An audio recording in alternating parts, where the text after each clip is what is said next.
everyone, and you're welcome on my channel Harkar English. Now we will discuss Golaknath versus State of Punjab case.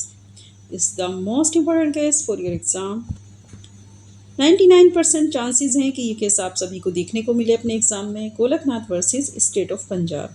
ठीक है, इस case ये इसलिए landmark case कहा जाता है। देखिए, इसके पहले वाला जो केशवानंद भारती केस था, अगर हम उसकी बात करें और इस गोलकनाथ वाले केस की बात करें तो दोनों में एक जो डिफरेंस है उसको समझने की कोशिश करिएगा। केशवानंद भारती केस कहता है कि पार्लियामेंट या संसद जो है वो अमेंडमेंट कर सकती है कॉन्स्टिट्यूशन में, लेकिन जो हमारे कॉन्स्टिट्यूशन का बेसिक स्ट्रक्चर है उसको आप छेड़छाड़ नहीं कर सकते और ना ही उसको आप बदल सकते हैं। ठीक है, ना ही आप उसके साथ ना तो आप उसको डिस्ट्रॉय कर सकते हैं, ना ही आल्टर्स कर सकते। किसको नहीं कर सकते? Basic structure of constitution. अब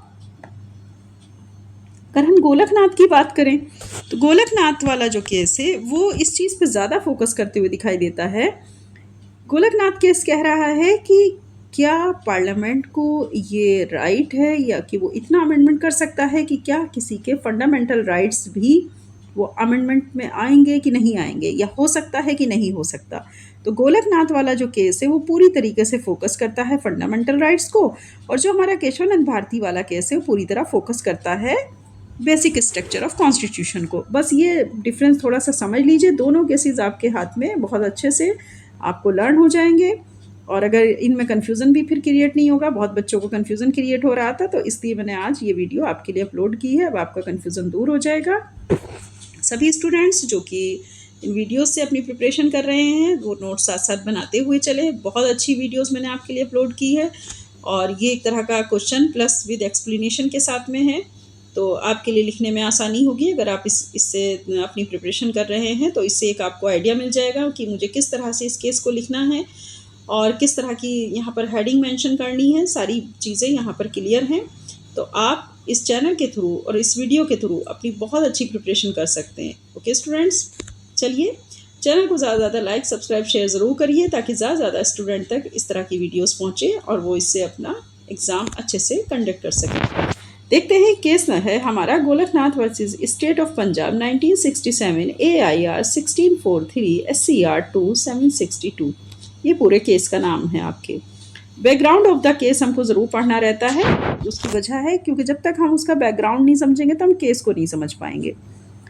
The Golaknath case was a landmark judgment by the Supreme Court of India that dealt with the power of Parliament to amend the fundamental rights inherent in the Constitution. Golaknath case भारतीय supreme court का एक ऐतिहासिक decision था जो ये तय करने से रिलेटेड था कि क्या संसद को संविधान में जो शक्तियाँ दी गई हैं, मतलब संसद को संविधान में चेंज करना या कुछ अल्टर करने की या अमेंडमेंट करने की जो शक्तियाँ दी गई हैं, तो क्या वो निहित शक्तियाँ मौलिक अधिकारों में भी संशोधन करने की मिली हैं। याचिकाकर्ता गोलकनाथ परिवार। अब हम यहाँ से देखते हैं कि हमारा जो गोलकनाथ फैमिली थी उसके साथ फिर क्या था। The petitioner the Golaknath family owned over 500 acres of land in Punjab. तो जो हमारी याचिकाकर्ता हैं जिन्होंने पिटिशनर दिया था, ठीक है, अपील की थी, तो वो गोलकनाथ फैमिली थी जो कि 500 एकड़ ज़मीन पंजाब में उसकी क्या थी, ऑनर थी। However, under the Punjab Security of Land Tenures Act 1953 and related laws, land ceiling were imposed and their excess land was taken by the government. तो यहाँ पे क्या हो रहा था कि उनके अंडर में ये जो पूरा परिवार था गोलकनाथ का, इनके अंडर में पंजाब में 500 एकर्स पूरी ज़मीन थी और ये उसके मालिक थे। लेकिन पंजाब भूमि धारणा अधिनियम, क्या है इसका एक्ट का नाम, अगर बच्चे हिंदी में याद कर रहे हैं तो इस तरह से कि पंजाब भूमि धारणा अधिनियम इसको बोलेंगे हम, और ऐसे अगर इंग्लिश में कर रहे हैं तो आप याद करिए Punjab security of land tenures act 1953 and related laws. इससे अगर हम इस अधिनियम की बात करें तो 1953 और संबंधित कानूनों के तहत भूमि की अधिकतम सीमा तय की गई थी। उस समय पर यह कहा गया कि भाई आप इतनी भूमि रख सकते हैं, इससे ज़्यादा की ज़मीन आप अपने अंडर में नहीं रख सकते। तो उनको क्या किया जा रहा था, कहीं ना कहीं उनकी जो भूमि थी उसके ऊपर इस तरह का कानून बनाया जा रहा था कि ज़्यादा से ज़्यादा जो ज़मीन आपके अंडर में है उसे आप नहीं रख सकते। एक परिवार को सिर्फ इतना ही अधिकार है कि वो इतनी ज़मीन अपने अंडर में रखे। ये बात थी सारी। उसके बाद and their excess land was taken by the government, और बाकी की जितनी भी एक्सिस ज़मीन थी तो वो गवर्नमेंट के द्वारा ले ली जाएगी। The family challenge this as a violation of their fundamental rights. यहाँ फैमिली ने फिर चैलेंज किया मतलब इस एक्ट को, और कहा कि ये उनके फंडामेंटल राइट्स का उल्लंघन है, जिसमें फंडामेंटल राइट्स में उनके राइट्स आ रहे थे article 19(1)(f) right to property यानी संपत्ति रखने का अधिकार, एंड आर्टिकल 14 और राइट टू इक्वलिटी यानी समानता का अधिकार। दोनों ही फंडामेंटल राइट्स को बेस बना करके फिर इस पूरी फैमिली ने चैलेंज किया और कहा कि ये उनके फंडामेंटल राइट्स का उल्लंघन हो रहा है। अब यहाँ पर आता है मेन क्वेश्चन क्या था यहाँ पर, अगर हम इसकी बात करें। The main question before the Supreme Court was whether Parliament had the power to amend fundamental rights under Article 368 of the Constitution. अब सबसे बड़ा सवाल ये था कि क्या संसद को आर्टिकल 368 के तहत मौलिक अधिकारों में संशोधन करने की भी शक्ति प्राप्त है, तो क्या वो मौलिक अधिकारों में भी संशोधन कर सकता है। Issues before the court. अब बात आ रही है कि हमारा जो कोर्ट था उसके सामने क्या क्या मुद्दे आ रहे थे। जजमेंट की बात करें, first of all a majority of 6:5 in the Supreme Court ruled the Parliament cannot amend fundamental rights. The key points were, निर्णय किस तरह लिया गया कि सुप्रीम कोर्ट ने 6:5 के बहुमत से निर्णय दिया कि संसद को मौलिक अधिकारों में संशोधन करने की अनुमति बिल्कुल भी नहीं है। बात सही थी कि पार्लियामेंट जो है वो फंडामेंटल राइट्स में किसी भी तरह का कोई अमेंडमेंट नहीं करेगा, और ना ही इस तरह का कोई प्रोविज़न है, और ना ही उसको इस तरीके से अलाउ किया गया है।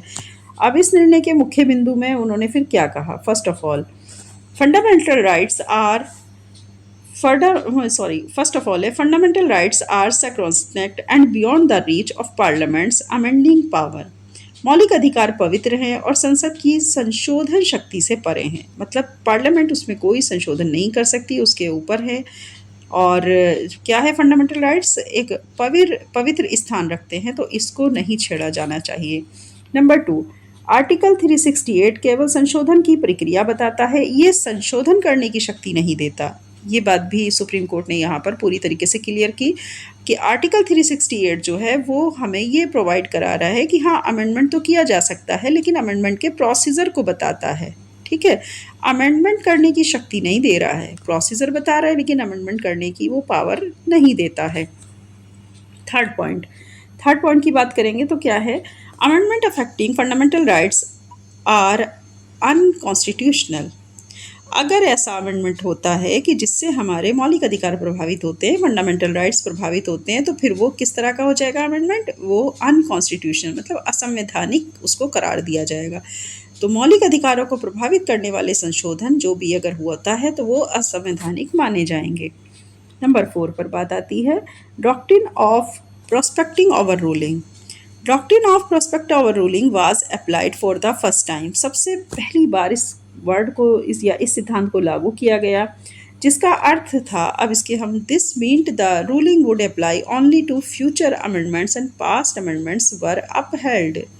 तो इसका मीनिंग क्या था, इसका मीनिंग ये था कि ये जो डिसीजन है भविष्य के संशोधनों पर लागू होगा, लेकिन पूर्ववर्ती संशोधन वैध माने जाएंगे।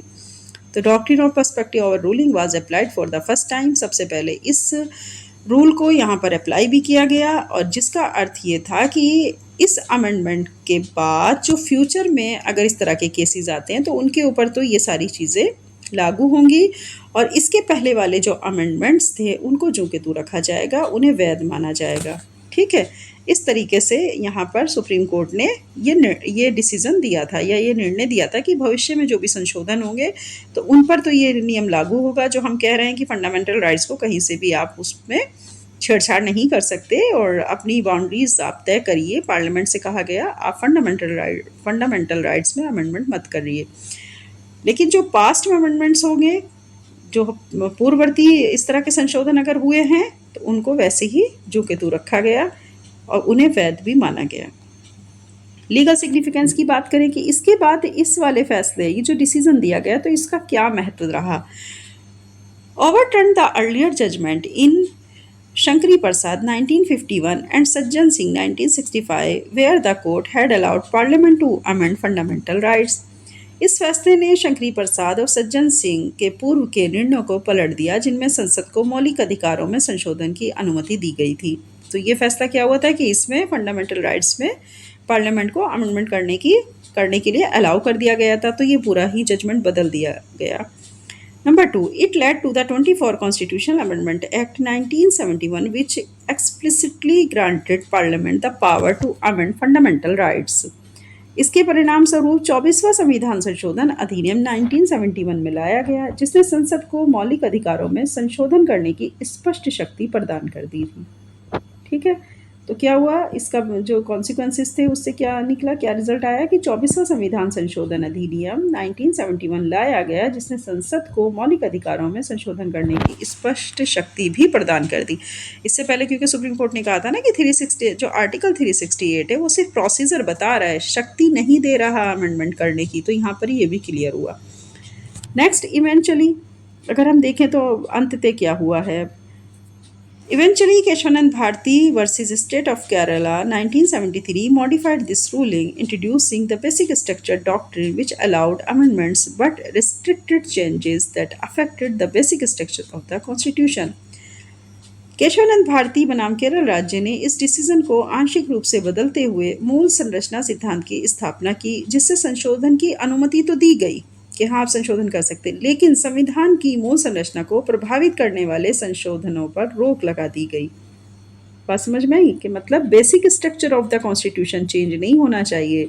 ठीक है, आप अमेंडमेंट कर सकते हो, आपको अगर ज़रूरत महसूस हो रही है और ऐसा मतलब जो है जो जजिस का जो डिसीज़न है अगर वो बेसिक स्ट्रक्चर के डॉक्ट्रिन की बात करेगा तो बेसिक स्ट्रक्चर के डॉक्ट्रिन को अमेंडमेंट में नहीं लाना है और ना ही उसके साथ छेड़छाड़ करनी है, ना ही वो अफेक्टेड होना चाहिए।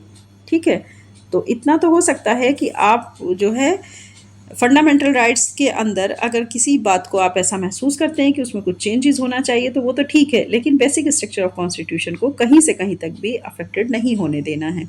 ये चीज़ केशवानंद भारती केस में कहा गया। कंक्लूजन की बात करें, द गोलकनाथ केस, अब इससे के पहले वाला हमने देखा था ना, आपने देखा था कि केशवानंद भारती का केस था, अब ये गोलकनाथ केस, तो इसका हम कंक्लूजन निकाल के देखें। The Golaknath case was crucial in shaping Indian constitutional law. Golaknath case भारतीय संवैधानिक कानून के विकास में एक महत्वपूर्ण मतलब देखा जाए एक महत्वपूर्ण टर्निंग पॉइंट था। यहीं से चीज़ें थोड़ा सा क्लियर हुई। While it temporarily restricted Parliament's power to amend fundamental rights, हालांकि इसने अस्थायी रूप से संसद की संशोधन शक्ति को सीमित कर दिया। तो अगर हम देखें तो उसने पार्लियामेंट की पावर को फंडामेंटल राइट्स के लिए जो अमेंडमेंट थे उसमें एक टेम्पररी मतलब स्थायी रूप से थोड़ा सा उसकी शक्तियों को सीमित किया। It set the stage for future constitutional debates and reforms ultimately leading to the basic structure doctrine in 1973, और इसने भविष्य की संवैधानिक बहसों और सुधारों की नींव भी रखी, जो कि लास्ट में 1973 में मूल संरचना सिद्धांत की ओर हमें लेकर के गई। तो बेसिक स्ट्रक्चर डॉक्ट्रिन 1973 में इस चीज़ को बहुत ज़्यादा लीड किया गया और भविष्य की जितनी भी संवैधानिक बहसें थीं और जिसमें हम सुधार कर सकते थे उन सब के ऊपर इसने डिबेट किया फ्यूचर कॉन्स्टिट्यूशनल डिबेट्स के माध्यम से, और उसमें सुधार करने की गुंजाइश को छोड़ा और सुधार भी किया। तो ये था आपका Golaknath case, most important for your exam, Golaknath versus state of Punjab. ये ध्यान दीजिएगा किस तरह से अगर ये क्वेश्चन आता है तो आपको कैसे अटेम्प्ट करना है, कहाँ पे कौन सी हेडिंग मेंशन करनी है, किस तरह से चीज़ों को समझना है, ये सारी चीज़ें आप यहाँ पर अच्छे से समझ लीजिए और नोट्स अपने प्रिपेयर करते रहिए। ओके स्टूडेंट्स, चलिए इसी के साथ अब मैं आपसे यहाँ पर यही कहूँगी कि आप जो हैं चैनल को ज़्यादा से ज़्यादा लाइक सब्सक्राइब शेयर करिए ताकि सभी स्टूडेंट्स इस तरह के जो मोस्ट इम्पोर्टेंट कंटेंट है उनसे अपनी प्रिपरेशन को और अच्छी तरीके से स्ट्रॉन्ग करें। और इस क्योंकि ये एक ऐसा चैनल है जिसके ऊपर लॉन्ग आंसर टाइप क्वेश्चन को डिस्कस किया जा रहा है, जबकि इस मैंने काफ़ी चैनल देखे हैं, मैंने काफ़ी वीडियोस देखी हैं यूट्यूब के ऊपर, ऐसा कोई चैनल नहीं है जो कि लॉन्ग आंसर टाइप क्वेश्चन को डिस्कस करता हूँ। ठीक है, चलिए ये आपके लिए बहुत ही ज़्यादा बेनिफिशियल होने वाला है ये चैनल मेरी वीडियोज़ भी। Okay, all the best for your exam, bye bye.